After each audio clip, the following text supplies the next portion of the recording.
Hello and welcome to Killer Queens, a true crime podcast. I'm your host, Torella. And I'm your better, prettier, younger host, Tori.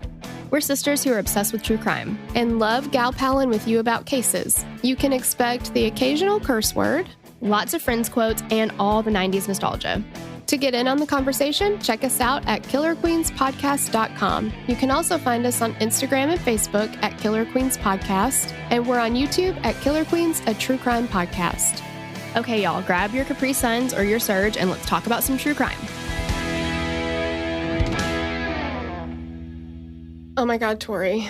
Yeah. I don't know how you can even hear me right now because I am dead. I have died. You've simply passed away. I have simply passed away. I was walking the dogs this morning, as a good dog owner does, just doing my part, doing the Lord's work, if you will. And this other dog was walking on the other side of the road. And I'm like, oh, here we go. Like, why do you got to walk your dog right now? This is my turn, whatever. And so our bigger dog, just for you guys, we have a blue heeler. And then we have a teeny tiny baby mini schnauzer. He's like brand spanking new pretty much. So the blue heeler, who's 10, this is her turf. Like, you don't fuck with it. And she just starts like, trying to get at it. So I'm like trying to pull her back a little bit. And I'm like wrapping the leash around my hand a little bit more, just like making sure, she doesn't like get away from me. You're securing her. Yes. So then we get past that incident and I'm like, okay, all right, here we go. So now we're walking. I look down at the little dog. He has a dead bird secured firmly in his jaws. Oh, no. This dead bird, his head is like literally hanging on by a thread. The head is like almost not there. And so I look down, I'm like, and I'm like, Tori, I am screaming. So I don't know how nobody called the police. Like I was screaming bloody murder and he almost touched me with this bird. And I was like, let it go. And I was like, oh my God. And then I look down at the thing and I see that the head's about to come off and I'm like, oh my God, do not throw. I'm directly across the street from one of our neighbors is getting a new roof put on. There's like 40 dudes on top of this roof just looking at me. And I'm like, let go of that bird. And I cried a little because I knew that I was in a situation that I couldn't get out of. And I'm trying to like just jerk him around a little bit, like trying to maybe make him drop it a little bit. Yeah. He's not dropping it. I mean, that thing is secure. So we get back to the house and I'm like, I don't know what I'm going to do. So I get the big dog in the house and I have him out on his leash, like wrapped around something so he can't get away. And he would drop it for a second. And then if he saw me coming, he'd like snatch it back up really quick. I'm like, oh my God. So I went and got like 2 bags around my hands because I'm like, I don't want to touch this. This is disgusting. And it smells so bad. So I'm gagging the whole time. And I'm like, I know, I'll scare it out of him. So I tried to like start the blower. I'm not strong enough to start it. And I work out now. I'm like, aren't you? I was like, I gave it all I had 100,000%. I'm like, this is going to start. This is going to like, I'm trying to start it so hard. I couldn't get it started. I was like, the fuck am I going to do now? So I got the shovel and I did not beat the dog with the shovel. I got near him though. So I took the shovel and like banging it against the driveway close to him, trying to like scare him. So he'll run away. And it worked. He dropped the bird. He got further away because he doesn't like the shovel. And then I put the shovel over the bird and then I grabbed the dog and he's in the house now. Oh my God. And then you think about... And I have died. Yeah, no, somewhere in the middle of all that, your soul left your body. Mm-hmm. But I do think, because Apple, one of my dogs one time, she found when my dad, we used to live behind Miss KB. He lived with our grandfather. Granddaddy would go fishing. And then he would just put the dead fish in the heads, the fish heads in the garden. Mm-hmm. And Apple one time got one. And oh my God, the smell. Yes. And I had to pry it out of her mouth. I wasn't thinking clearly, so I just used my hands. And she smells terrible, right? Like dead fish heads. Oh no. And then I tried to brush her teeth and that only made minty fish heads. Ugh. It was the worst thing that's ever happened. And then I forgot, I guess. And then she's like licking my face. And I'm like, like, mm-hmm. Yeah. I told Rox that we will be separated today. Don't touch me. Don't look at me. Don't come near me. Like, I don't even think so. I think that sometimes you forget that you didn't birth dogs. You know what I mean? Like sometimes I forget that these girls that I have are not actual my actual living, breathing children. And then they do something that's so dog, Yeah. Like picks up a dead animal or and I'm like, yep, you're a fucking dog. You're a fucking dog. Yeah. Oh my God, it's so great. And I called Andrew because I was like, I don't know what to do. Like, how do I get this? Like, I don't know. I just felt that I needed guidance. And you just needed support. Yeah, I needed support. And I'm freaking out and I'm gagging every couple seconds while I'm trying to talk because it's so gross. And Andrew was laughing, but then he called me a little bit, like a couple minutes after we got off the phone and I got the bird and everything. And he was like, I guess I should tell you I had you on speakerphone. I'm like, why do you do that shit to me? He does that shit to me all the time when I call him and I'm freaking out about something. Like on purpose to just... Yeah, so everybody can hear how fucking absurd I am. Oh, that's mean. Yeah, I was like, perfect. I would do it too. Yeah, probably. Well, because... It's like that one time, it's not the same. Obviously not the same, but in Grand Tory tradition, anything that I bring up that's, in my mind, similar is not at all the same. Nope. But that one time that Cracker Barrel stopped giving out the dressing that we liked, and you called me, and I think you put me on speakerphone because you told all of your coworkers that, like, you weren't the only one that was going to be upset about that. And you told me, and I was like, what the fuck? Like, we're never going there again. Exactly, yeah. I told them, I was like, Cracker Barrel is now dead to me. Mm-hmm. And they were like, and of course they're like, yeah, that's a little dramatic. Like, why? Yeah, because we would go at that time 3 times a week, probably. And they were like, you're not going to stop going. Like, you go all the time. And I was like, fucking watch me. And I was like, watch how mad my sister is when I call her. Yeah. It was true. I think I delivered the goods there. Yeah. I mean, we're still mad about that, honestly. Oh, no, I'm not. No, never will get over it. Mm-mm. If you got one great thing on your menu and then you take that away, what is even the point? Yeah. And do you know how many times we would order it and people would be like, why are you ordering a salad at Cracker Barrel? And then we would get it and they're like, whoa, that looks so good. They have just gone downhill. Downhill. Yep. Dead to me, Cracker Barrel. Mm-hmm. All right. Well, I literally I'm exhausted. No, it's going to take some time. Yeah, I'm exhausted. I'm shooketh. It's a whole lot. Mm-hmm. Oh my God. Do people say shooketh anymore? Probably not. I mean, I feel like I just kind of got used to it, so I'm not ready to let it go, but I'm in my 30s, so what do you expect? You know what I mean? I'm like, what are the kids saying these days? Hello, fellow teens. Yeah. Yeah. Yeah. All right.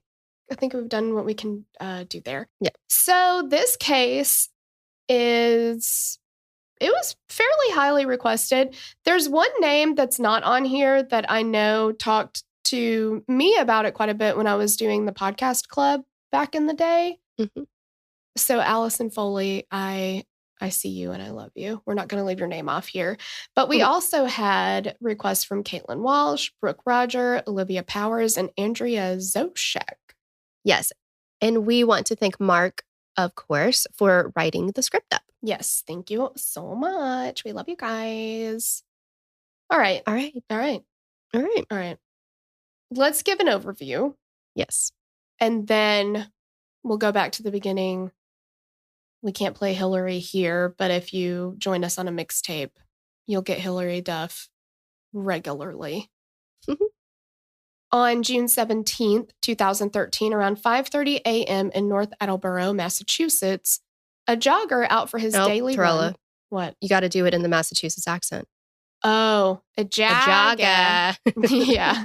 Out for his daily run, decided to take a quick shortcut through an industrial area on the way home. And from what I understand, this is a teenager and he's out jogging at 5:30 a.m. What a hero. I know. What a legend. I know. Like, wow. It was there that he stumbled upon the body of 27-year-old Odin Lloyd. Later that day, the news reported that the body had been found about a mile from the home of NFL star Aaron Hernandez. Within days, Hernandez was in custody and facing murder charges.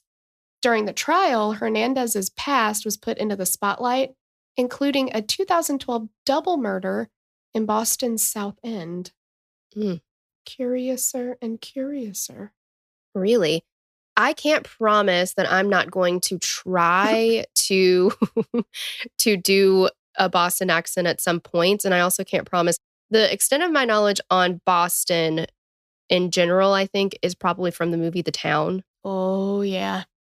So I might call somebody a townie or something. I don't know. Mm-hmm. Southie. Townie. Yeah. Dorchester. Is that how you say it? Dorchester? I don't know. Yeah. I don't know. It's not how we would say it. We apologize to all New England people. Yes. Mm-hmm.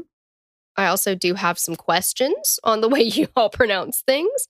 I know that that conversation could probably go both ways because how they're not just banjos playing while we talk all the time is beyond me, but still. Mm-hmm.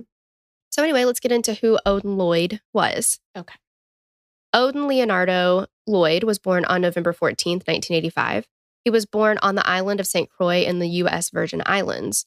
He and his family relocated to the island of Antigua for a few years before they moved to the Northeast United States. I do want to say, we'll probably get comments on this. I think it's Antigua. Oh, I thought it was Antigua. I thought it was Antigua. So that way we have both. That way you guys can't say we did it wrong, right? Sure. We covered it. Right? It's one or the other. Right. They settled in the Boston area, specifically in Dorchester. Mm-hmm. Around this time, Dorchester, I'm just going to say it. I don't know. Once is fine, right? Yeah. Dorchester was a dangerous place to live. It had one of the highest percentages of victims with violence-related injuries. This is the same area that Mark Wahlberg is from. Makes sense, right? Macky Mac. If you want to peek into how the neighborhoods were back then, just take a look at Mark Wahlberg's early life legal issues before he became Macky Mac. With the dangers of the neighborhood, Odin was constantly looking for a way out or a way to just better himself. One thing that jumped out to him as a way out was football. He believed it was his golden ticket and one shot at success. Odin immersed himself in football and became an exceptional player, specifically playing the linebacker position on defense. Those words mean nothing to me. I don't know what that means. That changed when he got into high school, though. Odin attended this John D. O'Brien School of Mathematics and Science high school, where the ratio of male to female students heavily skewed towards females. Odin was a good-looking athlete in the school and was popular amongst his female counterparts. He started to focus more on his social life, and his academics suffered greatly. Before graduating, his grades had dropped so much that he had lost his chance to play college football. That sucks. It really sucks. I also, just having boys and learning about education in schools and stuff like that, I learned that, when you look at a school, if you have boys, it's important to ask the ratio of female to male, not just because of stuff like that, but because females learn so much easier than males do. We don't need to be up and moving around. We can sit still for longer periods of time. We can focus longer on things like that.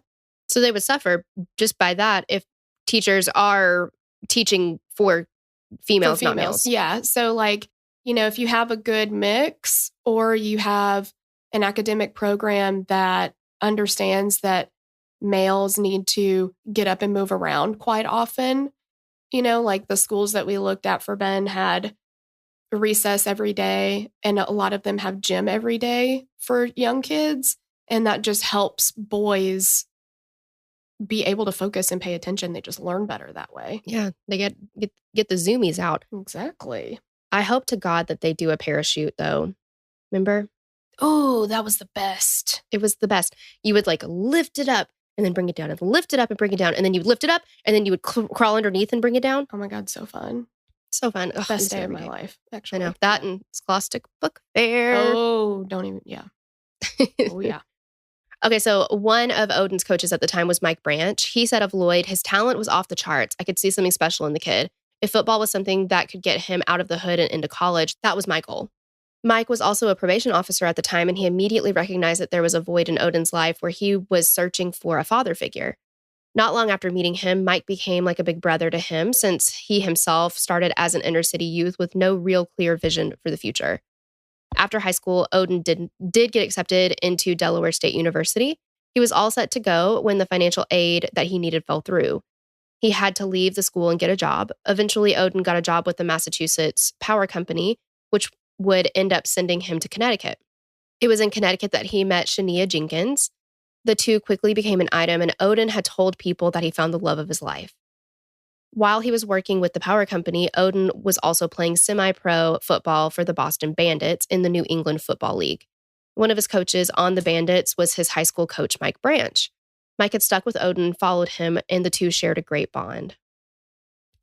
While Odin and Shania were dating, the Jenkins family would have get-togethers where everyone would come eat and have a good time. It was at one of these family gatherings that Odin met Shania's sister's fiancé, Aaron Hernandez. Odin was an aspiring athlete, so knowing Hernandez could prove to be a huge leg up and opportunity for him. Many people would look at the pair and wonder how they were friends since they'd lived such different lives. Odin was walking around in a pair of flip-flops that were so worn he might as well be barefoot, and Hernandez lived in a $1.3 million mansion. Despite their lifestyle differences, the pair became fast friends. Odin's teammate said that Odin was an utterly regular, humble man. He just wanted to feed his family and have a good life. He wasn't about glamour and glitz. He was just a simple guy. Omar Phillips, a Bandit's teammate, said that he knew of Odin and Aaron's friendship, but Odin rarely, if ever, bragged about it. Odin said that Aaron was a loner. Odin was a loner too. He was starstruck, but he wasn't hungry for that lifestyle. That wasn't his personality. And you just think about all the things that had to have happened to have him end up in Connecticut where he meets Shania Jenkins. I know, exactly. It's like dominoes, but in the worst way possible. Yeah, it seems like it was just everything, the stars aligned in such a way that this happened. Yeah, it's so sad. It is. Okay, let's get to Aaron Hernandez. I know. And okay, you guys, anything you watch on this, there's 100,000 documentaries out there about this and case. They're all 5 hours long. They're all 5 hours long, and 4.5 hours seem like they're about football. Because they are. Yeah. Who gives a shart? I don't want to glorify him. He was, from what I understand, a very talented athlete. Yes. Okay, but that doesn't make you a god. I think that that's kind of enough to say about it, right? He was a very talented athlete. Yeah, and just a very immature and lost person. But especially here in the South, we give athletes all the passes. All the passes. It's just... Well, and what do they say about the South? It's it's God, family, football. But not, yeah. Not necessarily in those orders. Right. Or that order, excuse me. Football, family, God, football, God, family. It just depends on where you are. But yeah. Yeah. Or who your family, because we didn't grow up watching football. No. Again, we don't give a shart about it. But, if you like it, great. He's not a celebrity. He's not, he was a celebrity, I guess, but definitely not a god. We should not glorify him. Right. And I don't think we should do that with any athlete, to be honest. But well, yeah. And I have a lot of feelings about the way that high school and college and even NFL, professional athletes are treated.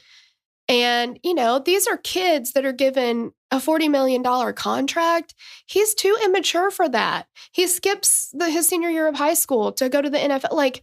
He's not ready for that. There needs to be something in place to help these kids gain some maturity before they're just handed this lifestyle, that they're just not ready for and not equipped to handle.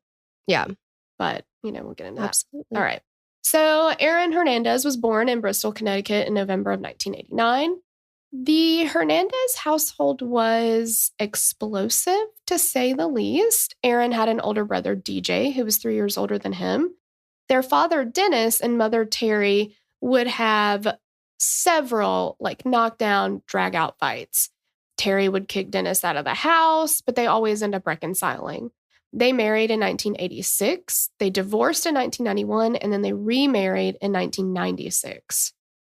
That's that's life changes. Yeah. And for a child, Dennis Hernandez was a tough man. He had some trouble with the law in his past, but he turned his life around to become a good father and productive member of society. Dennis pushed both of his sons hard to excel in whatever they did. So, academics, sports, mowing the yard, eating hot dogs, whatever they did, he wanted them to be the best. In a very, very different way. I'm not saying that I'm pulling a Tory. It's similar, but much different. It reminds me a little bit of the Menendez brothers with that just pushing so hard, I'm not saying anything else is the same, but there was I think they both loved their father, but it was one of those, they constantly needed his approval, right? Well, and I think a lot of parents who make approval so important, that means that they never got it. Mm-hmm. Like, you're never going to be good enough. Yeah. And not only that, so that's emotionally damaging. Factor that into raising boys and, boys, men, everybody. You can't show emotion. There's no crying in football. There's no crying on the field. Walk it off. Mm-hmm. You don't show any emotion whatsoever. But you're dealing with all of these very emotionally damaging things. And on top of that, he's physically abusive to the boys and Terry as well. So there's a time that Aaron comes to school with a black eye, and everybody pretty much figured it was his dad. But nobody did anything. Mm. And in a different incident, Dennis punched one of the boys' football coaches after he disagreed with how he was coaching the boys. Jeez, this is ridiculous. Again, I understand. I get it because I don't get punching anybody. I don't understand that. But that's not what I mean. What I mean is, because I was about to say, like, it's just football. But I understand that society places, or American society places, a lot of importance on, even from young ages. You got to start young. You got to win. They have to be the best, because that sets them up for getting on the right high school football team. And that sets them up for getting into the right college football team. It's just so much pressure to put on a child. Mm-hmm. It's called a game for a reason. Right. Yeah. It should be fun. Yeah, they should enjoy the, what they're doing. Like, and you want your children to have like, with the boys, I want them to. You want them to play good. You hope they play good. Exactly. I think they play pretty good, Sure. But, at the same time, it's like, I'm not going to be like, well, if you don't win this, then you don't get my love. Like, it's a game. Like, it's crazy. They don't get dessert. That's for sure. Winners get dessert. Winners get dessert. You're damn right. I'll eat your dessert. I'll eat it and make them watch me eat it. Ain't first or last. Yeah, just kidding. They get dessert every damn night. Doesn't matter what they do. In the Netflix docuseries about Aaron Hernandez, one of his high school friends said, when you went into that house, you knew that Mr. Hernandez was in charge. I have a feeling kids are probably like, do you just want to come over to my house? Right. Like, do we have to? There was no acting out jackass at the Hernandez house. I guarantee it. Not that you should have ever done that, because they say that you shouldn't, but then they do all this hilarious stuff. And every boy that I knew was like, oh my God, let's go film ourselves. Yeah, with the ourselves on fire. Legit video camera. Like, you had to have the big video camera. Yeah, exactly. But according to Aaron's older brother, DJ, he did come forward and say that Aaron was also sexually abused as a child. And I mean, that I feel like there's just a lot of parallels to the Menendez brothers. It's not like they're super rich their whole life or whatever, but you've got somebody that their father has anger problems, obviously. He's abusive every which way you can be abusive. And then you have somebody that turns around later and has anger problems and ends up killing people. It's still different situations, Aaron Hernandez killed just people that he knew or had them killed. I guess we're not 100% totally sure.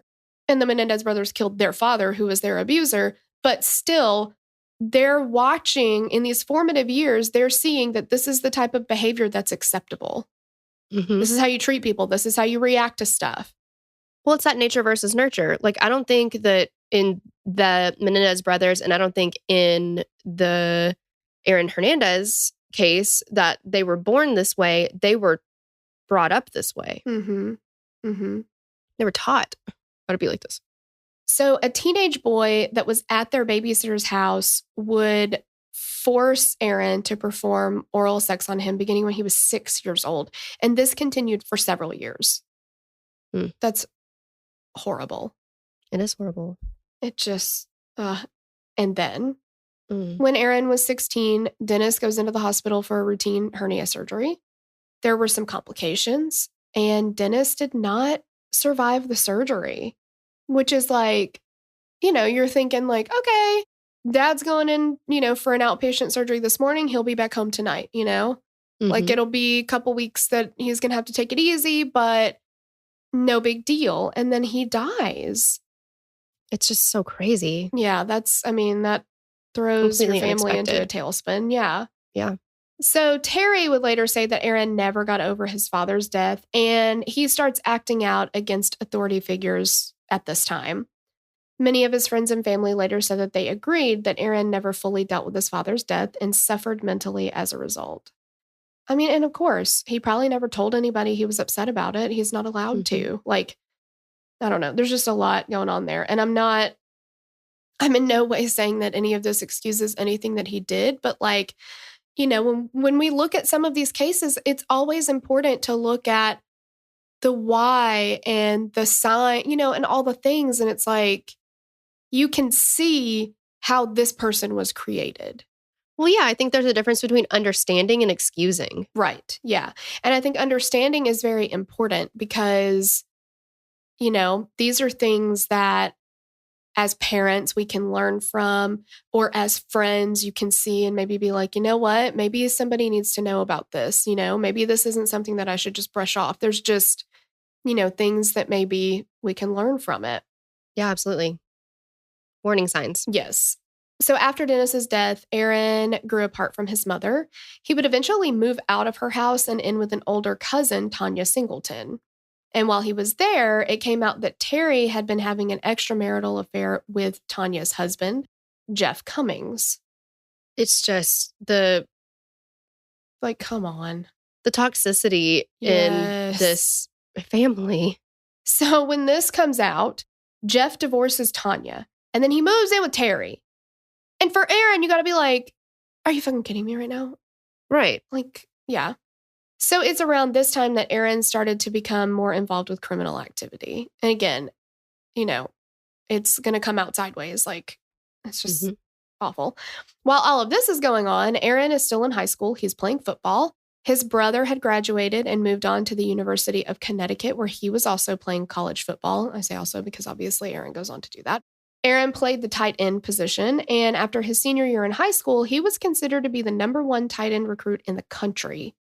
He had set several state records, was named Connecticut's Gatorade Football Player of the Year, and a U.S. Army All-American. He was really, really good at playing the sports ball games matches. He won lots of matches, I'm pretty sure. Won lots of matches, yes. And got all of the holes in one. Yep. Oh, yeah, totally. 9 holes in one just in one game, if I remember correctly. It's amazing. Yeah. I know. The original plan was for Aaron to join his brother DJ at the University of Connecticut, and then they would play football together because cute. But Urban Meyer, the coach of the Florida Gators, decided that he wanted to pursue Hernandez to get him to come to Gainesville. Meyer, along with quarterback Tim Tebow. I even know who Tim Tebow is. I know. I was going to say, I don't know why I laughed. I think it's because I was so shocked that I was like, I know that guy. Yeah. Hey, I know that guy. So they recruited Hernandez, who eventually decided that he was going to go to the University of Florida instead of UConn to play with his brother. Aaron was allowed to, quote, graduate early from high school and attend the Santa Fe Community College to take remedial classes to get ready for Florida. Why? Okay. We've already touched on it. Why is he allowed to do this? I'm sorry. I think you forgot the word football. No, right. That's so true. Yeah. That's okay. What's more important than learning football? What's more important than growing up and having a normal top football? Yeah, exactly. Good. All right. You're getting it now. Okay. Yeah. All right. I understand now. Exactly. Just pisses me off. I know. Many of his teammates who were invited to come to Gainesville early were attending the community college as well. The former principal at Aaron's high school said Aaron was not prepared academically for college. No shit. And he never should have let him graduate early. No shit. Yeah. I mean, this isn't Taj Mowry, smart guy. Like, exactly. Your mom's so old, she's still operating on a DOS operating system. Sick burn, Taj. I know. That was my favorite one from. It's hilarious. But you know what I mean? Like, just because, and the thing is, watching, because I've watched the Netflix one a couple months ago. Yeah. Just because. And then I watched the ID murder mystery on him because of Diane Diamond. I needed her in my life. I had to watch it. National treasure, that woman is. Absolutely. And I love her every day of my life. So watching this, they're making a big point about talking about the fact that he's a child, but he looks like a grown man. So everybody kind of treated him like he was older than he was. And it's like, you got to remember, he's like 16. Yeah, exactly. 16, 17 years old. Well, he went into college at 17. Yeah. What are boys who are 16 and 17 years old? Stupid. They're idiots. I mean, there's no getting around that. No. They just are. I'm just like, yeah, it's not a judgment. It's just a observation. They're not fully developed yet. Your brain does not fully develop. The prefrontal cortex is not fully developed. We know this until 25 years old. Well, and you pair the prefrontal cortex not being developed with being hit in the head 100,000 at every game. times. Yeah. Yeah. I know. Look at how many serial killers have we looked at that have head trauma, brain trauma? Oh, yeah. A hell of a lot of them. I don't know the number, but it's a lot. Yeah. It's the 6th thing in the McDonald triad. I mean, we won't get into what triad. Okay, go ahead. Are you questioning me? People probably, honestly, when they listen, if they don't know, haven't listened in a while, they're like, wow, they're so stupid. Like, no, based on our reviews, well, a lot of people yeah. think that. Yeah. So if you haven't listened, we know that the triad is 3. We're being goobers. We're just joshing. Yeah, we're just funning. That's what Andy Griffith would say. I'm just funning. We're just kidding. Yeah. So during his freshman year, Hernandez started 3 games for the Gators, and he had a good year. His sophomore year, he was benched for the season opener after he failed a drug test. After that, he started 11 of 13 games and led the Gators in receiving the national championship game. Oh, no, receiving in. This is what happens when you don't know the sports matches. Right. After that, he started 11 of 13 games and led the Gators in receiving in the national championship game, whatever the fuck that means, which they won. I understand what that means. I'm shocked that he did not start in 45 of the 13 games. I know. I mean, look at all the receiving he's doing. Yeah. He's giving and receiving. Yeah, exactly. Giving is better than receiving, but he's good at the receiving too. Exactly. His junior year, he led the team in receptions, more receiving. Yes. And won the John Mackey Award given out for the best tight end in college football for the year. He was recognized by several outlets as one of the best players in the whole entire fucking country. And okay, so again, we're not trying to shit on teenage boys, but it's just facts. Boys think that they are invincible. Mm-hmm. They think that their shit don't stink a lot of times. Yep. What is this supposed to do to someone? Like, his ego had to have been out of the fucking world at this point. Yeah.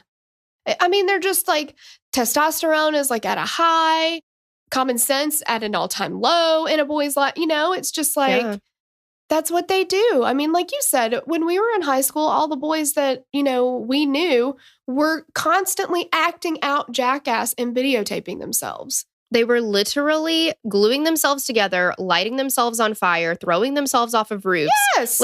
Just for fun. For fun. Yeah. They think they're invincible.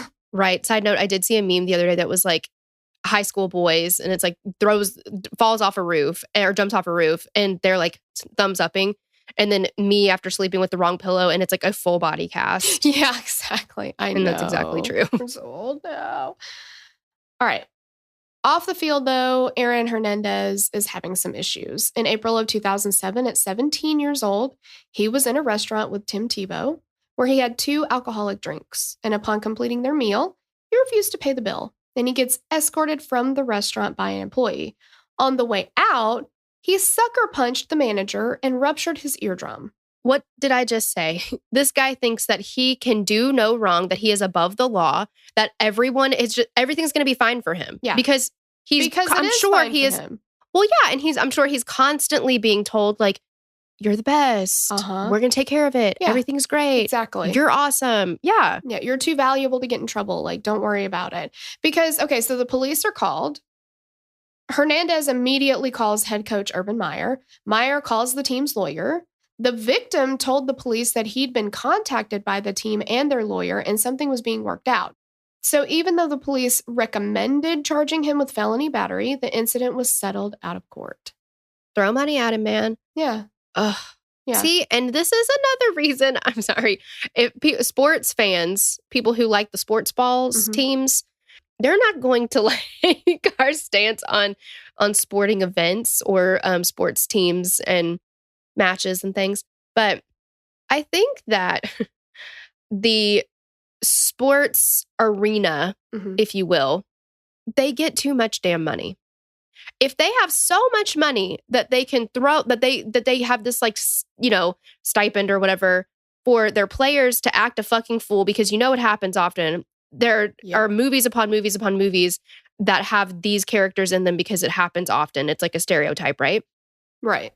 Of very talented athletes acting a fucking fool. And then people are like, we'll take care of it. Don't worry about it. This guy's just, you know. I'm thinking specifically Jerry Maguire and Cuba Gooding Jr.'s character in it. Oh, but yeah. It's like, it's just amazing to me how it's like $1 billion industry. And it's because, and as with anything, it's only worth what people will pay. It's just crazy. Anyway, keep going. I'm just like, I'm at a loss for words here. Yeah, I agree with that in a lot of ways. I mean, I understand that, you know, it grosses a lot of money and blah, blah, blah, blah, all the things. But like, yeah. And I understand that it's entertaining. Like I get, because people pay a lot of money for concerts and stuff. I understand it, but it is just kind of crazy to me because there are other professions that I think we could throw some money at, like doctors, teachers, nurses, teachers. Nurses, yeah.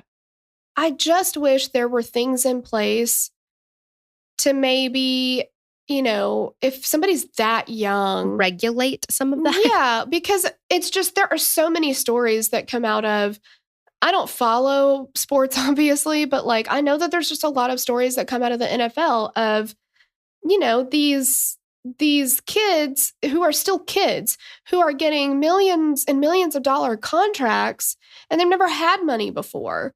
Like, you know, because I don't know of anybody, and I'm sure it has happened, but I don't know of anybody specifically who went into the NFL and was already a millionaire, right? So like, anybody who's not already a millionaire and you go into the NFL and now you're making like millions of dollars, it's like you need somebody to be helping you to make some good decisions, because it's so easy to be like, well, fuck it, I'm going to buy everything, you know, and I'm going to go out and party all the time. I'm going to do whatever I want, you know, like all this stuff. It's just, it's not the same career field or whatever, but MC Hammer.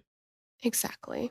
And there's plenty of players who have gone bankrupt. I think I could be wrong, so whatever. But I think Vince Young, who used to be on the Titans, I think he's one of them where his like, there's so many stories of like these quote financial advisors fucking over NFL players, you know, and all this stuff. And it's like, they make all this money and then they're dead broke.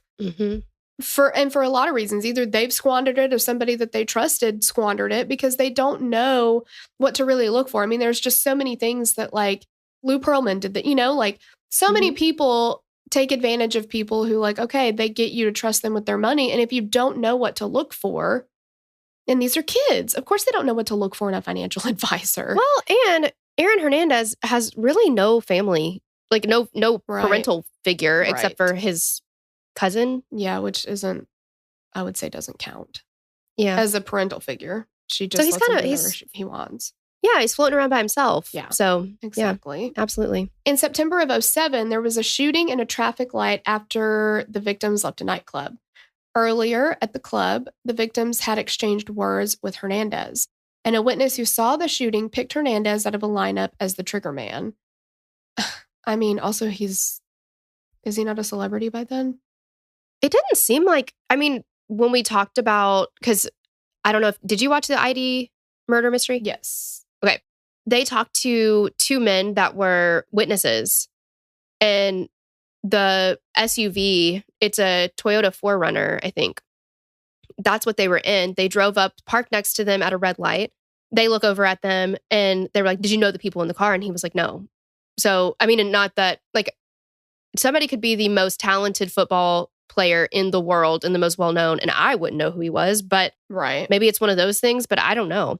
I did notice, because there was security footage, whenever they walked in, everybody else had to pay a cover, and they just ushered Aaron Hernandez in. So Right. I mean, yeah, because even in college football, like they're celebrities in that area, in their area. I mean, Mm-hmm.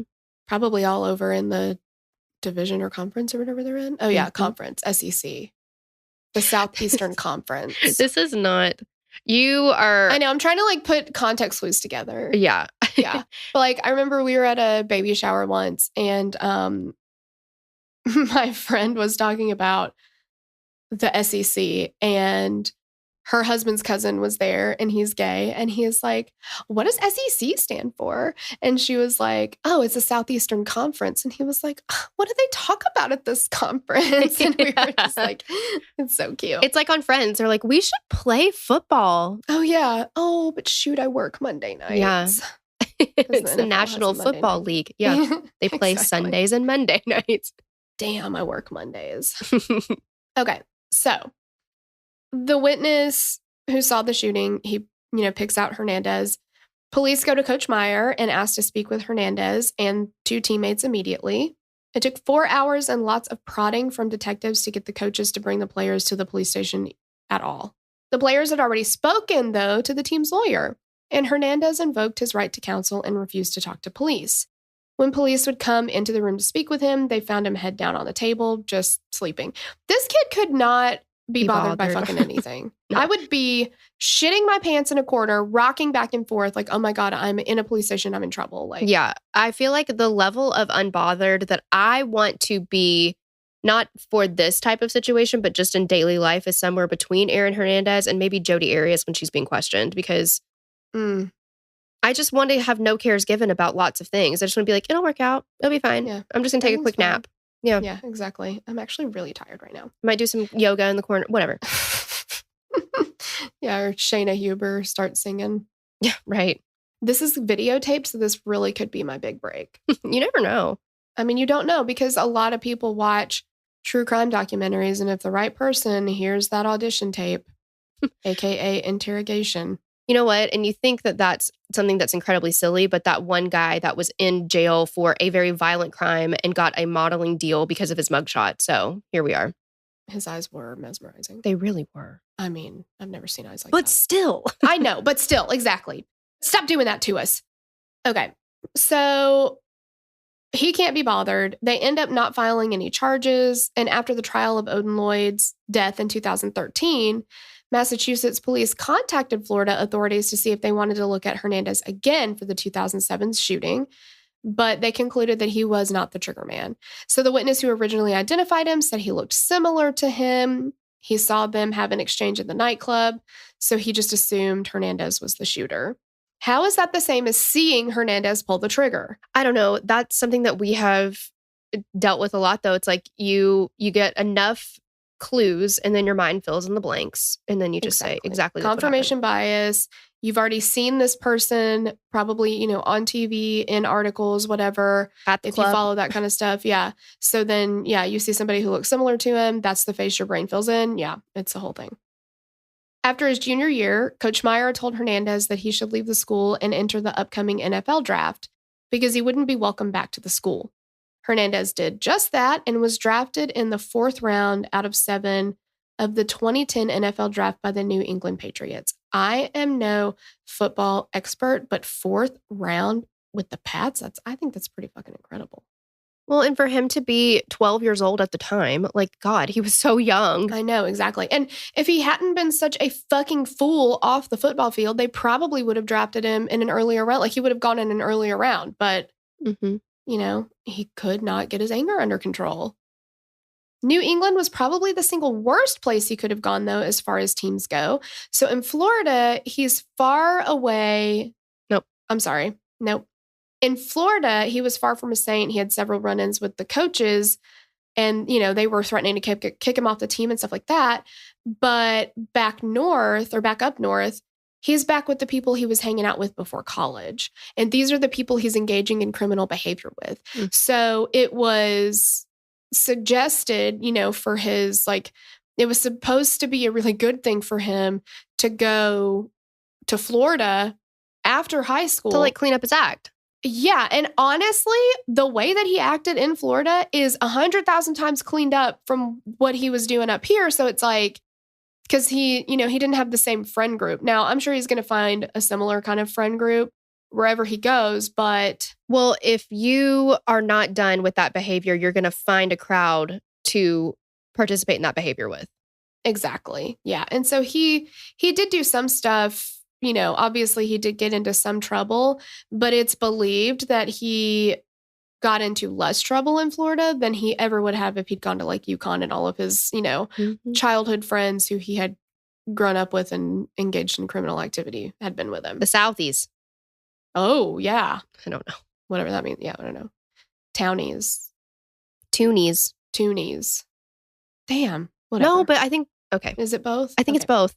On the field, Hernandez shined. He was thought of as one of the best tight ends in the league. He wore number 85 until a veteran player who usually wore that number joined the team. So Hernandez told him he would sell him the number for $75,000, and the player countered with $50,000. Hernandez accepted. I need to get in the number buying game. No. You can sell a number for $50K? Come on. Yep. I'll be like, hey guys, I have the number 3 available right here. It's available for the right price. Right. If you want the number 3, you're going to have to fucking pay for it. Right. 75,000 doll hairs. I know. But this is a common practice in the NFL. I mean, obviously the jersey thing. Yeah. Whatever. Sometimes instead of taking the money, though, the player's selling the number, will just ask the other player to donate to a charity. I love that. That's fine. Which is cool. Yeah, but that's not what Aaron Hernandez did. Some people will do that. Aaron Hernandez did not, though. Just to put it in perspective. He used the money for something else. He gave the money to a cousin's husband, who then used it to purchase a wholesale amount of marijuana. And when it came time to pay back the debt, he paid $120,000 back, making $70,000 in profit. Wow. I mean, so what you really want to do is you want to get into as much illegal activity as possible and then make that person pay you a lot of interest. And really, that's a smarter way to go, don't you think? What are you going to give it to a charity? Right, exactly. You're going to help people with this? Like, get out of here. I know. Fuck that. In 2012, Hernandez earned a new contract and signed a 5-year, $39.5 million deal. The contract included a signing bonus of $12.5 million. I should have been an NFL football player. I know. Well, it's too late now. I mean, I tried coaching you when you were younger and you were not coachable. That's for damn sure. No, definitely not. I was not fast. I was not strong. I was not. Can't catch a ball to save your life. No. I was That's like me, though. Devin Sawa. Or no, not that. Not Devin Sawa. The other little kid on Little Giants. The Snot Bubble Boy? No. The one, he was really fast, but he could only catch toilet paper rolls. Yes. Bless him. I can't even catch toilet paper rolls. Like, what if they hit me in the face? Oh, true. Yeah. But hang on. Aaron did this time donate some. So he's, all right, 39.5 plus 12.5 is, I don't know what, 41? Carry the 1, 42. No, 51, isn't it? Oh my God, it is. It's 51. 52, 50, whatever. I don't know. It's a hell of a lot of money, right? It's a lot of money. He did donate some of that to charity. He donated $50,000. Now, I'm not He made more than that on the number. Yeah. Or he made that at least, but. Well, he made more than that on his weed deal. He did, didn't he? Mm-hmm. I'm not here to say how much someone should or shouldn't donate to charity, but it's kind of laughable when you've got $11 million and then you're like, here's a 20. Yeah, exactly. Hey, don't spend it all in one place. Right. Yeah. He missed several games in the 2012 season due to injury. On January 20th, 2013, the Patriots played the Baltimore Ravens in the AFC Championship game, and this would be Hernandez's last appearance in the NFL. Oof. It's like that meme where it's like one day you just signed out of AOL Instant Messenger and you never signed back in again, but you like didn't know it was going to happen then. Oh. Mm-hmm. Why, Torella? I'm sorry, but like that's what this is. He didn't know. One day he stopped playing and he never knew it. I know. What a sad day for him. So let's talk about more legal troubles. At some point during his NFL career, Odin met Hernandez and the two grew close. They would hang out in the basement at Aaron's mansion, watching movies, playing video games, and smoking weed. In 2011, however, Hernandez was renting a townhouse in Plainville. One night, he and a high school friend were at a club. Hernandez had too much to drink and let the friend drive him home. The friend had also had too much to drink, though. He was weaving in and out of traffic. That was like almost a responsible situation. Yeah. So close. Yeah. You picked the wrong person. It's like, I'm too drunk to drive home. Okay. So I'm going to make the responsible decision and let you drive me. And then the friend is like, so drunk though. I totally got it. I'm just going to pick up Santa Claus on the way there. But is this your car or is this your car? Right. Like, come on, guys. He's so rich. Fucking hire a driver. Yeah, that's true. I mean, come on. True. So he was weaving in and out of traffic, going around 120 miles an hour in a 55 zone. When they were pulled over by a Massachusetts state trooper, he recognized Hernandez in the passenger seat and didn't make an arrest. Perfect. Love it. Great. Later that night, the police were called to the townhouse he rented because of a fight in the front yard. And again, upon recognizing Hernandez, they let him go inside. 2 times in one night. Again, if Hernandez remembered this because of how drunk he was, I don't know. What does that tell him? I'm above the law. Yeah, exactly. I will never get in trouble for any of this kind of stuff. Exactly. Yeah. In 2012, there was a double homicide in Boston near the Cure Lounge. Daniel Jorge Correa de Abreu and Safiro, Tiaxira Furtado. Because I'm Ellie. Yes, I'm going to go with that. We apologize. We have not watched nearly enough Dora the Explorer. No, and I really don't mean it to be No, I mean, no. Yeah. Yeah, no. Really just don't know how to, don't know how to pronounce that.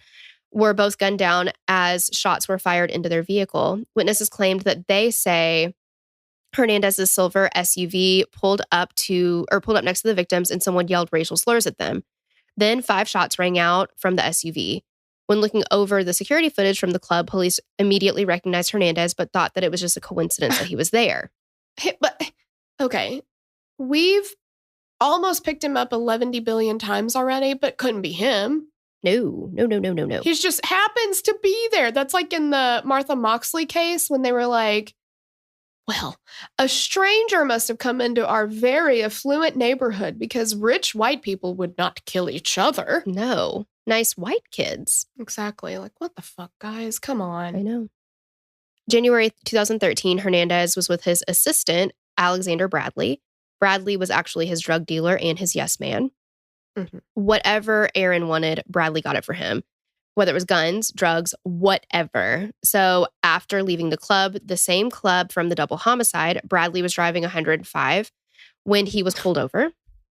Perfect. Hernandez tried to play the "don't you know who I am" card, but the troopers actually arrested Bradley for drunk driving. In what world? Why would they do that to someone like that? Yeah, they should be fired. I know. I mean, it's just rude. Hernandez reportedly told the trooper, "I'm Aaron Hernandez. It's okay." Mm-hmm. In February 2013, Hernandez, Bradley, and several friends were down in Florida. They went out one night and visited a strip club. While there, Hernandez began to worry about 2 men sitting across from them and told Bradley he thought they were plainclothes officers from Boston watching them. So he's getting incredibly paranoid. Yes. Bradley said that they were probably following them because of the double homicide. On February 13th, Bradley claimed that during the trip, he was asleep in the car and was woken up by Hernandez pointing a gun in his face. The next day, the police found Bradley laying in a parking lot and bleeding. There was a bullet hole between his eyes. He survived, but lost his right eye. What is really, really, really, really, really, really, really fucked up about this is he's still out of jail and can kill Odin Lloyd after this. Mm-hmm. Like, all of it. There's, again, just like Odin Lloyd's path and meeting Aaron Hernandez, like all these dominoes had to fall into place.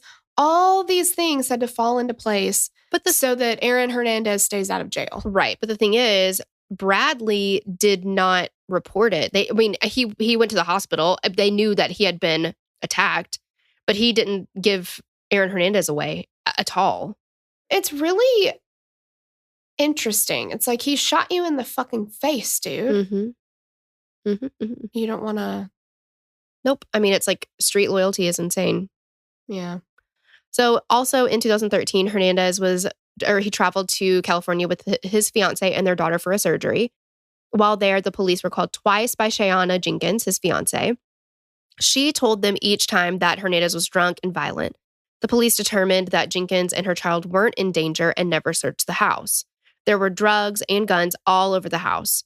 One night, DJ claimed he found Aaron on the roof, distraught, rubbing his temple with the barrel of a pistol. But nobody's in danger. Why? How did the police even determine that? They just listened to her and they were like, I mean, she's not crying as much now, so she's probably fine. Or yeah, I don't see anything like as I peek in through the crack of this door. Right. Looks fine to me. Yeah. It's Aaron Hernandez. I feel like the police in that moment were doing that thing where like, but did you die though? Yeah, exactly. Well, he is just like Teflon, man.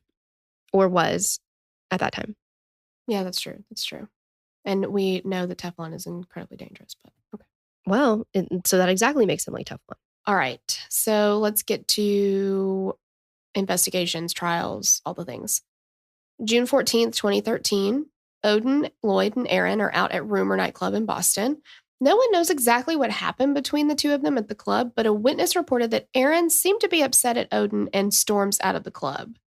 During the trial later, the prosecution would suggest that he was upset because Odin was talking to friends of the victims of the 2012 double homicide. And again, Aaron has been becoming more and more and more paranoid as the years, days, months, whatever goes on, you know? And I think that the reasons behind that or for that is because of extensive, ridiculous drug use, right? I mean, I don't think that weed is the only drug that he's been absolutely not using.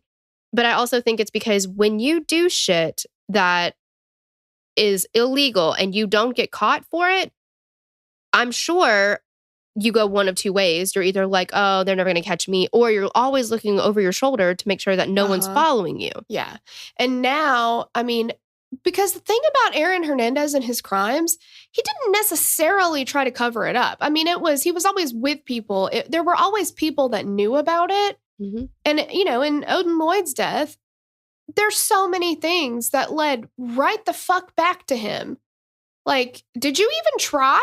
It just doesn't make any sense. So it's like, now he's got all these people that know things, you know, and he's paranoid about them too. Are they going to talk to somebody? Are they going to say something? Are they going to, you know, everything that he sees this intention behind it. Well, yeah, but he's doing it to himself. Yeah. Oh, 100%. Yeah. Another theory was that Odin Lloyd had learned that Hernandez was bisexual, and Hernandez decided to kill him before he could tell anyone.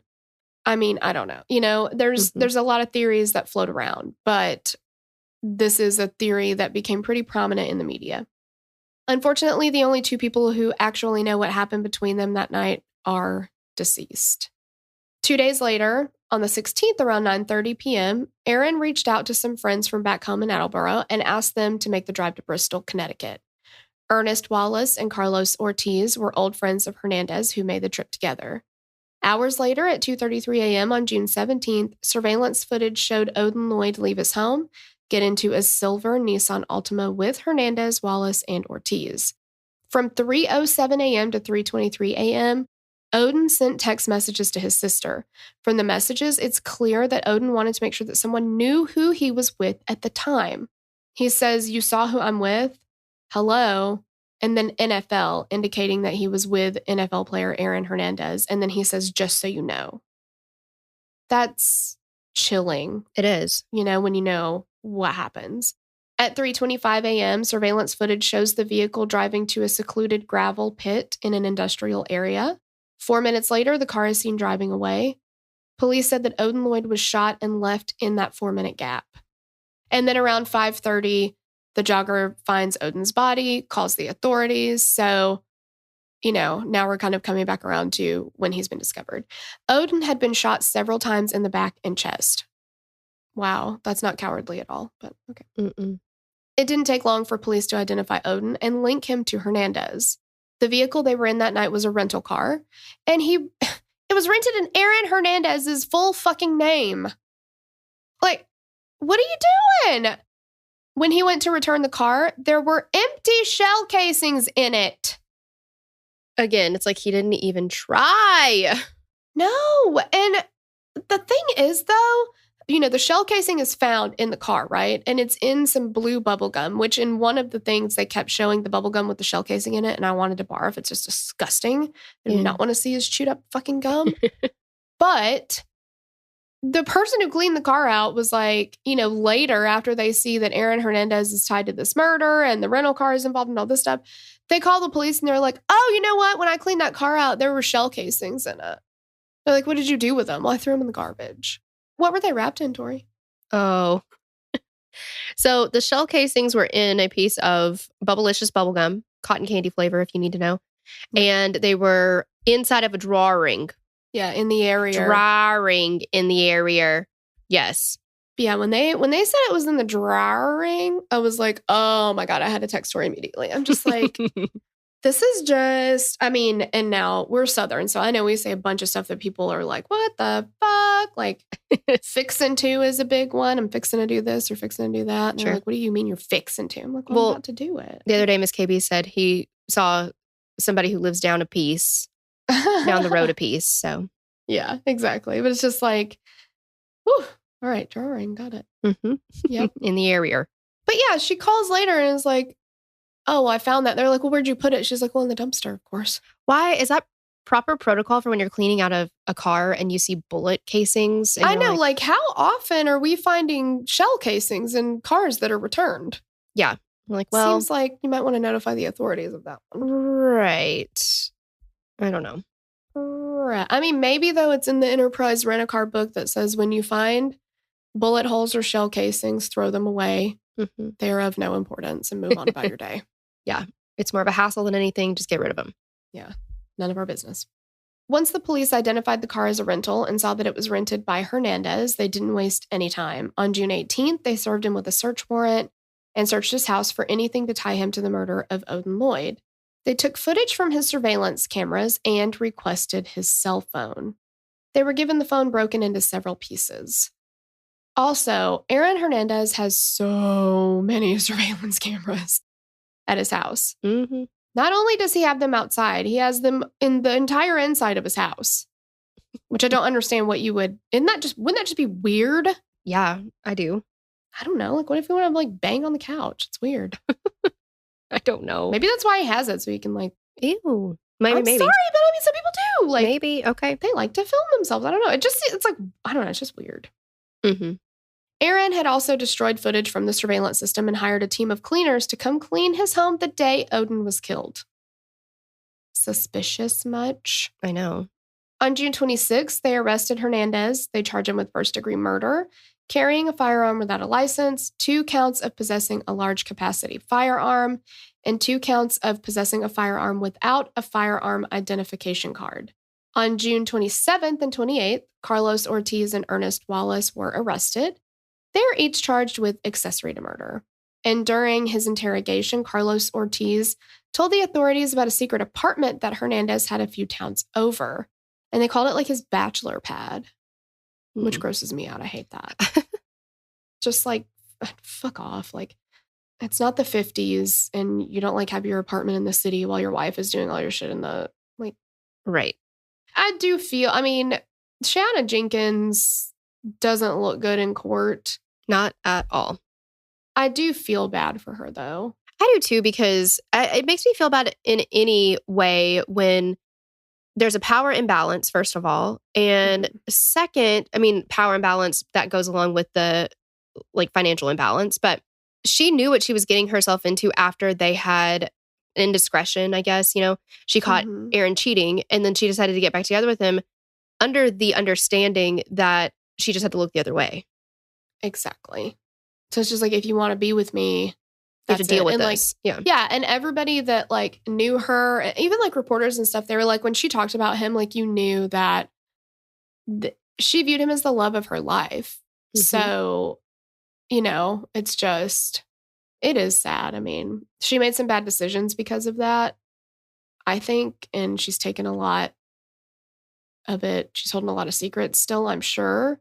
And I wish she would make some better decisions. But at the same time, I think that she was, kind of beaten down a little bit emotionally, because when you're in a relationship and somebody is so disrespectful as to carry on relationships with other people, get an apartment, away from your house so that they can do the things that they want to do. And you have to just be like, okay, do whatever you want. I mean, you're emotionally beaten down to accept that, you know? Right. And it is sad. Anyway, so he has a secret apartment. We got a little off track there because he's the worst.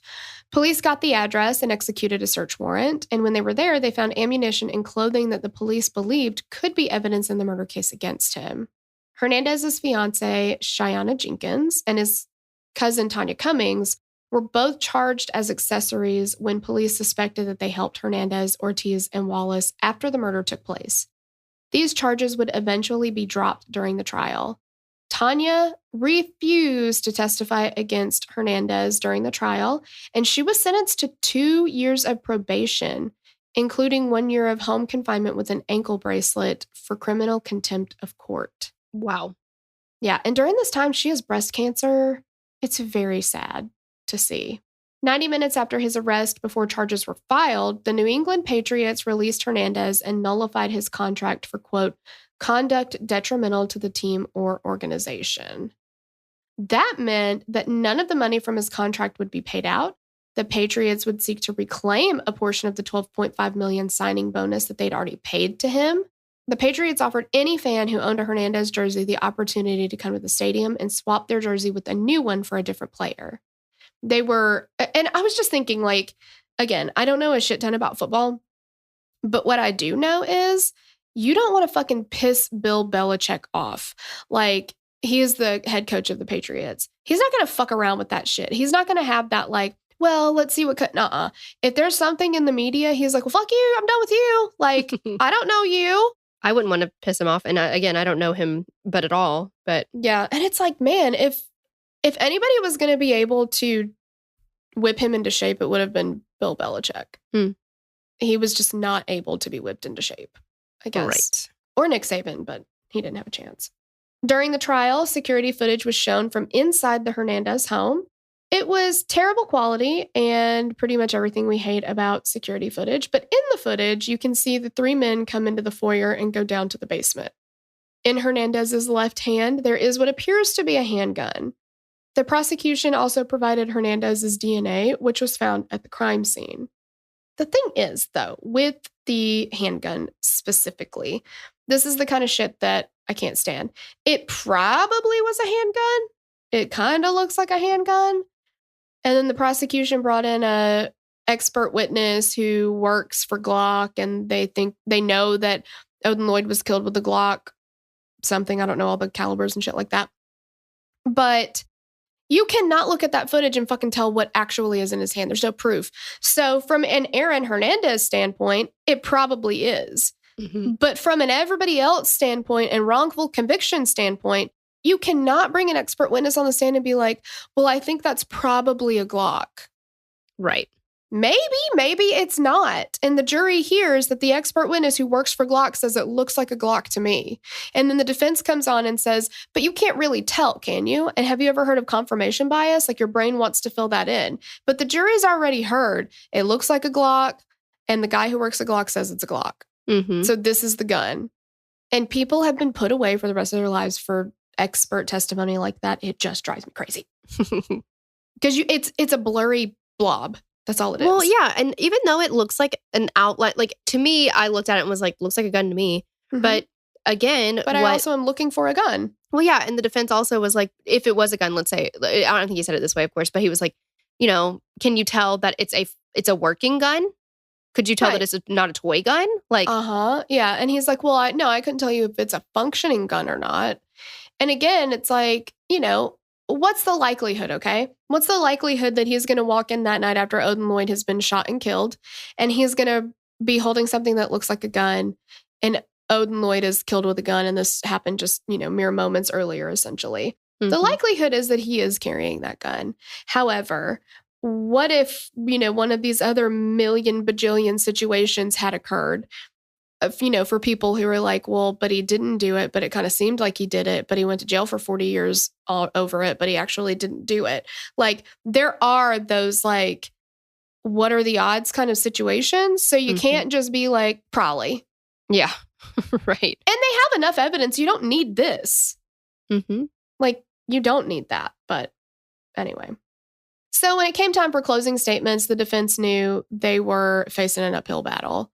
They admitted that Hernandez was at the crime scene. They said, quote, he was a 23-year-old kid who witnessed something, a shocking killing committed by someone he knew.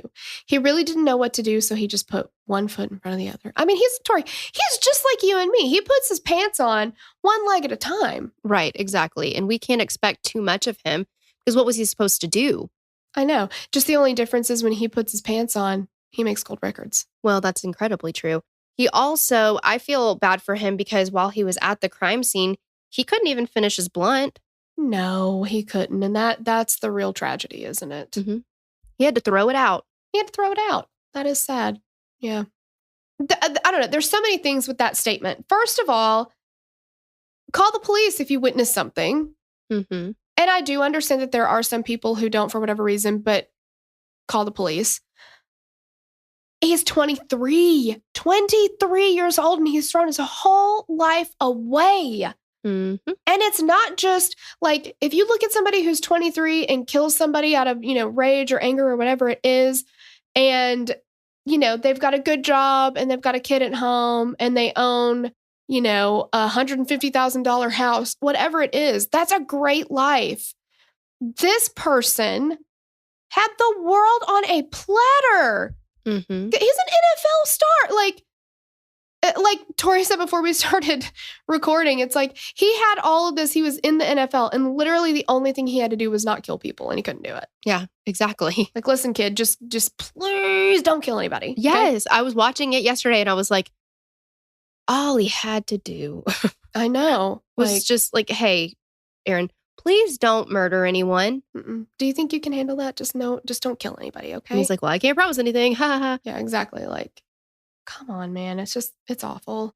On April 15th, 2015, Hernandez was convicted of first-degree murder and all the weapons charges. Massachusetts doesn't have the death penalty, so he was sentenced to life without the possibility of parole. Immediately after the sentencing, Hernandez was transferred to Massachusetts Correctional Institution, Cedar Junction, which is a maximum security facility, to begin serving his sentence. The prison was about a mile away from Gillette Stadium, where he played for the Patriots.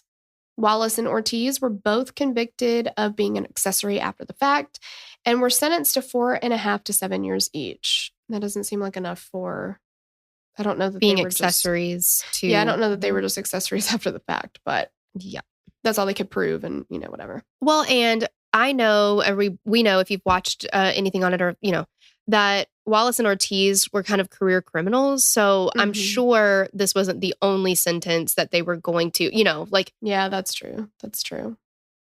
Okay, so after he's convicted of the murder of Odin Lloyd, he ends up going on trial for the 2012 double murder in Boston. Get your window. Yes, please open your window. If you're driving, pull over. You can roll your window down and throw everything out. Yes. You have to throw everything out. I think if you're as mad as I was watching this, you might throw yourself out. I don't know. I was like, I'm just going to jump. Exactly. There's no judgment here. Throw out whatever you've got to throw out. Who did he hire for this trial? Fucking Jose Baez. I mean, that piece of shit. If you're not familiar with him, who is Jose Baez? Jose Baez was the defense lawyer in the Casey fucking Anthony trial. Who also may or may not have been Casey Anthony's boy toy at some point during everything. Yeah, well, when you don't have money, what are you going to do? This trial resulted in a not guilty verdict. Baez, oh my God. I was just, it kind of reminds me in a not funny way of It's Always Sunny, the Dennis system. Mm-hmm. When they're asking Dennis to help, what do I do in this situation? And he's like, hang on a second. And then the classical music comes in and he's like doing his thing. And it's like, watch the master work. Yeah. It's exactly what Baez does. It's so heartbreaking for the victims and their families. Mm-hmm. Because we know, I don't know all of the evidence in that case, but from what I read and heard, I do think there was enough to convict him of that. Mm-hmm. And it's just heartbreaking for their family. Now, he was already serving a life sentence for the murder of Odin Lloyd, but it's not so much about him getting more jail time. It's the closure. Exactly. It's saying, I see what he did, and reflect, that he is responsible for the death of my loved one. Absolutely. And the way that Jose Baez, it's effective, obviously, right? I mean, he gets the W's, but oh my God, sports reference. Oh, yeah. Okay. But yeah, his tactic for every case that he is representing, or, for the trial, he attacks and defames people. That's what he does. He makes them look like shit. Mm-hmm. It doesn't matter if it's the victim. It doesn't matter if it's the family. It doesn't matter if it's the whoever. And I would never, ever, ever hope to God that I, these, my words to Jesus's ears here, I would never want to be cross-examined or interviewed or anything by Jose Baez. Mm-mm. Yeah, I mean, he's good at what he does if you're talking about, just winning. Well, yeah, I mean, God, you can spin that to anybody, right? Yeah. Jeffrey Dahmer, he was good at what he did. Mm-hmm. What he did was absolutely horrific. Exactly. But he was good at it. Yeah, there's nothing ethical about what Jose Baez does in the room. It's awful. But after that, after he gets him off on this double murder, Hernandez hires him to file an appeal in the Odin Lloyd case. And Baez was like, I'll get him out. I mean, I don't know. Maybe he could have. I don't know. I know. Look what he did with Casey Anthony. Exactly. But while he was in prison, many people said that he seemed, quote, strangely content. He adapted to his new home very quickly and thrived in the structure that prison provided. Don't you think that he kind of reminds you of just this lost child that just needs structure? Yeah. He had a lot of structure, I guess, with his dad in some ways. But the wrong kind of structure. Yeah. And I'm not saying that prison is a loving environment by any means. But if you listen to some of his calls with his mom during this time, he even said in one call, you know what? I just, I come down the hall, I look at my cell, and I just think, how perfect it looks. How perfect it is. It's like he needed to get away from everything else so that he could just be who he was and not have all these other things and this lack of structure and all this abundance of money and drugs and whatever. Well, and pressure, I'm sure. Yeah. And pressure and everybody just giving him everything that he wants. He doesn't have anybody to tell him no. It's like he really enjoyed being in prison. And I think that says a lot about the life that he was living outside of prison. Mm-hmm. That was a prison to him in some way. Yeah. And again, not condoning or anything that he's done. It's just you can see why the things that happened. And I mean, kids need structure, man. They just do. Yeah. And they need a loving environment, which is sad that so many kids don't have that. He reconciled with his mother after years of estrangement and told her, quote, I've been the most relaxed and less stressed in jail than I have out of jail. Hernandez was disciplined dozens of times in prison, and his lawyers would claim that he was relentlessly taunted by the guards and inmates alike. He continued to work out, though, and anticipated a comeback in the NFL when he was released. I also think there's undiagnosed mental health issues here. I agree, but at the same time, when you have Jose Baez as your defense attorney and you look at what he was able to do with Casey Anthony, crazier things have happened. That's true. Yeah, that's true. And I mean, he got him a not guilty verdict in a murder trial. He was acquitted in a double murder. Yes. Yeah, that's true. On April 17th, 2017, though, reporter Michelle McPhee appeared on a local sports talk show in Boston. And while on the show, she and the host used heavy innuendo and implied that Hernandez was actually gay. 2 days later, he was dead. And some theorized that he died by suicide because of the claims that were made publicly by McPhee on the show. This pissed me off to no end. Now, I'm not going to excuse any of Hernandez's behavior, obviously. And this is not me coming to his or taking his side or anything you know what I mean? But this is cruel. And why does it matter? It doesn't matter. Exactly. Why does it matter? I could understand if it had something to do with if his crime, if any crime that he committed was sexual in nature against men or something like that, possibly. But to have made jokes like they made where they were saying things about, oh, he's a tight end and I can't remember anything else that he said, but something like that. You know what I mean? Mm-hmm. What is that doing? That's just, it's cruel and it's unnecessary and it's inappropriate. And also, this is 2017, not that long ago. When are we going to get the clue that gay jokes are not funny anymore? I know. Yeah. And they were never funny. Like, well, okay, thank you for correcting me. I didn't mean anymore, but they're not okay. No, yeah. They're not acceptable. They used to be, people thought that they were funny and people could say it. Look at, any sitcom from the 90s, but right. It's not okay. No. And yeah, it does not matter.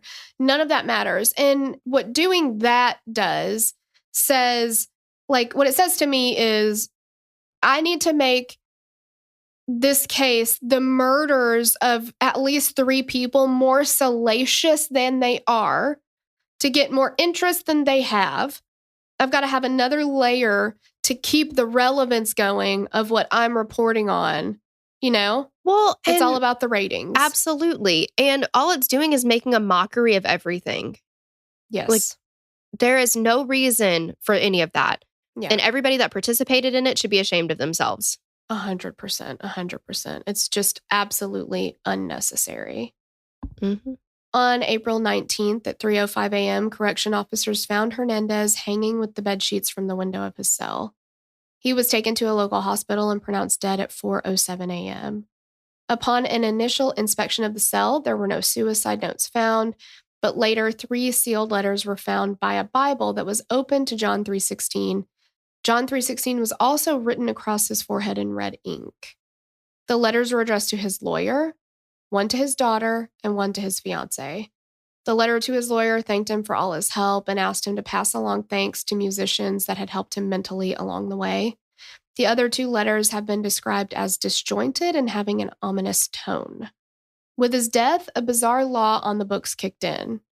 Abatement ab initio, I'm not sure if I'm saying that, was a common law doctrine that stated that if any defendant died while their conviction was being appealed, the conviction would be vacated. So the guilty verdict was vacated, and technically, Hernandez is not convicted of murder. This was significant because if he was never technically convicted, then the New England Patriots cannot void his contract and keep the money from his family. I'm getting chills talking about this because what I feel like happened was, how would he have known about that? Jose Baez. Yeah, absolutely. Don't you think? And it's like Jose Baez telling him like, hey man, I'm not telling you to do this, but if you did this, at least your family would get the money that they're not going to get because you've got a conviction, we're in appeals, whatever. Like, I'm not telling you to do anything, but like, I just, That's so ridiculous. Yeah, I don't know how he came to know this information. Well, we don't even know that that's the reason why. Right, but it is very coincidental that it happened during that window of time, right? Because if they'd gone back to trial and the appeal had been denied, his conviction would be reinstated. Yeah. Officially. So, I don't know. And Hernandez's fiancée, Shayana Jenkins, was prepared to go to court to get the money from the Patriots. And if that had happened, the Patriots would have spent millions of dollars in legal fees just to keep it from happening. In March of 2019, however, the state appealed the decision to vacate Hernandez's conviction and won. The conviction was back on the record, and the doctrine is no longer used in the state of Massachusetts. Shouldn't have been used ever anyway. I know. It's, like when you're, I don't know, I guess I have mixed feelings about it because of wrongful convictions. Sure, and sure. It's just. I'm thinking specifically in this case. Yeah. Exactly, yeah. After his death, Hernandez's family gave his brain to Boston University to have it checked for CTE. CTE is essentially brain damage caused by repeated blows to the head. And many football players are diagnosed after their deaths with this condition. After examining his brain, researchers concluded that he suffered from stage 3 out of 4 of CTE. Although Hernandez had only had 2 concussions in his medical file from football, he undoubtedly had many more that went unreported. During one high school game, he was hit so hard on the field that he was knocked unconscious and had to be taken off the field by an ambulance. And they said that this severity of CTE is found a lot of times in people who have decades of, like somebody in their 50s after playing football. Right. Exactly. Not 27. Yeah. The researchers said that this level of CTE would result in poor judgment, lack of impulse control, aggression, anger, paranoia, emotional volatility, and rage behaviors. They stated it's impossible for me to look at the severity of CTE and Mr. Hernandez's brain and not think that they had a profound effect on his behavior. CTE is so common amongst NFL players that some former players have died by suicide and leave their brains to organizations to be studied. Junior Seau, a Hall of Fame linebacker, shot himself in the chest with a shotgun to preserve his brain to be studied. Wow. That's so heartbreaking. Mm-hmm. We may never know the real reason that Aaron Hernandez decided to violently end the life of Odin Lloyd. Was it retaliation for a perceived slight or a preemptive action to stop Odin from revealing a personal secret? The only 2 people who know what happened that night, Wallace and Ortiz, haven't spoken about it. And it doesn't seem like they're going to say anything anytime soon. And that's what we know. It's a lot, Yeah, it is a lot. And it's all very sad. Mm-hmm. Like, it just is. I think that, we can look at people who kill and, just write it off to, well, they're evil, they're garbage, they're whatever. But I think it's irresponsible to do that. You have to It's incredibly look at, irresponsible. Yeah, you have to look at all the situations that cause these things. Well, and I think that the goal for looking at all of these things is to hopefully eradicate them in the future. Exactly. Like, let's make a better world for kids to grow up in so they aren't subjected to possibly staring down the barrel of something like this. Right. Yeah. On either end, Right. Yeah. It is really sad. Mm-hmm. We are doing more polls on our social media now. So if you're not following us on Instagram, definitely do that. We do a live Instagram live in there every week. But we're also doing polls, and we'd love to see what you guys think. If you think that his actions were affected by the brain damage he sustained through his football career, do you think that had anything to do with it? Do you think it didn't have anything to do with it? I mean, I have to brag on our listeners. We have covered some controversial cases, said that wrong, controversial cases. And I just feel like everybody is just having really, really grown up, respectful conversations with each other on social. And I just have to applaud our little family. I just feel like it's so awesome. Because if you commented and were like, what are you thinking? Of course it had nothing to do with it. We would be like, okay, thank you for your point of view. It's interesting to see other people's point of view. We always learn something from it. So absolutely. As Shakira would say, no fighting. Yeah. Yeah, we want everyone to have a safe space to share their opinions. And that means that, again, like Shakira says, no fighting. Yeah, I mean, just grown-up conversations. I just think I don't know. I was looking at... It makes it more fun. Yeah, I was looking at comments on the Kendrick Johnson case, which, that's got a lot of feelings out there. And rightfully so. It stirs up a lot of feelings. It's a very triggering case for a whole lot of reasons. And I just felt like, even people who had differing opinions on it were just so freaking nice to each other. And I was like, you guys are amazing. This is what conversation should be like. So absolutely. Thank you guys. Yes. Thank you so much. Thank you so much for listening. And we will catch you on the next episode. Bye. Bye. We'd love to hear your thoughts on this case. Connect with us on Instagram or Facebook to continue the conversation. Thanks for listening, and we will meet you back here next week. Bye. The theme song for the show is created and composed by Stephen Toby. You can find more of Stephen's work on SoundCloud. Our logo was created by Sloan Williams of Sophisticated Crayon. You can find more of her work on Etsy. Visit us at killerqueenspodcast.com for merch and other info about the show.